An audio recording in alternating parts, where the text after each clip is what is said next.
अंतर्राष्ट्रीय कूटनीति में कई दोस्त और साझेदारियां बनती बिगड़ती रहती हैं, जो कि बस किसी भी देश के नफे नुकसान पर आधारित होती हैं। एक ऐसा भी समय था जब 1998 में भारत ने पोखरण में परमाणु परीक्षण किया था।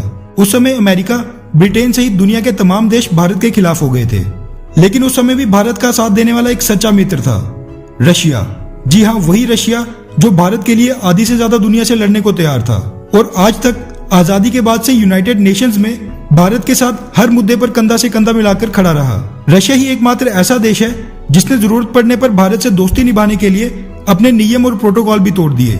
आज उसी रशिया को भारत से बहुत बड़ी उम्मीद है, और उम्मीद भी इसीलिए क्योंकि रशिया मजबूर है। सैन्य शक्ति के मामले में तो रशिया आज भी अमेरिका से एक कदम आगे है और किसी भी युद्ध में आज भी अमेरिका को मात देने की ताकत रखता है। जिस मामले में रशिया अपनी टांग अड़ा दे तो अमेरिका को आज भी पीछे हटना ही पड़ता है। लेकिन सैन्य शक्ति में सुपर पावर कहलाने वाला रशिया आर्थिक मोर्चे पर अमेरिका से कई गुना पीछे है।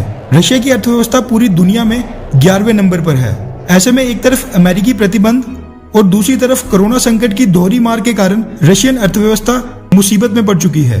एक वो भी समय था जब पूरी दुनिया में रशिया के हथियारों और लड़ाकू विमानों का बोलबाला था। तब रशिया अपने हथियार और लड़ाकू विमानों की बिक्री से ही काफी मुनाफा कमा लेता था।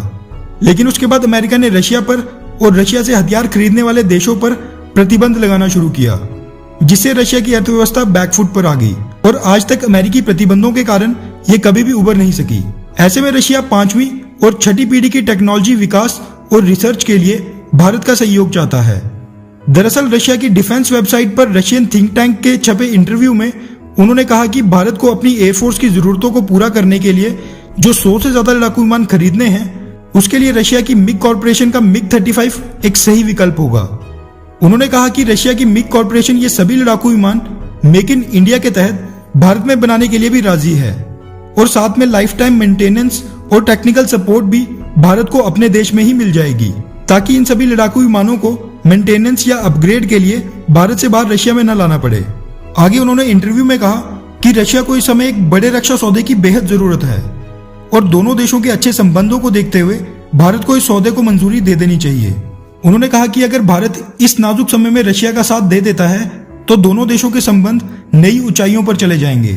वैसे भारत कौन सा फाइटर जेट खरीदेगा और कौन सा नहीं, ये तो भारतीय एयरफोर्स या डिफेंस मिनिस्ट्री के विशेषज्ञ ही तय करेंगे। लेकिन भारत को भी ये याद रखना पड़ेगा कि जिस प्रकार अमेरिका अपने हथियार बेचने के लिए भारत को प्रतिबंध का डर दिखाकर ब्लैकमेल करता है, उस प्रकार अमेरिका से नजदीकियां बढ़ने पर भी रशिया ने कभी भी भारत को ब्लैकमेल नहीं किया। जबकि अमेरिका के साथ रिश्ते तो हाल ही के सालों में सुधरे हैं और उससे पहले भारत सोवियत संघ के समय से रशिया का मित्र है।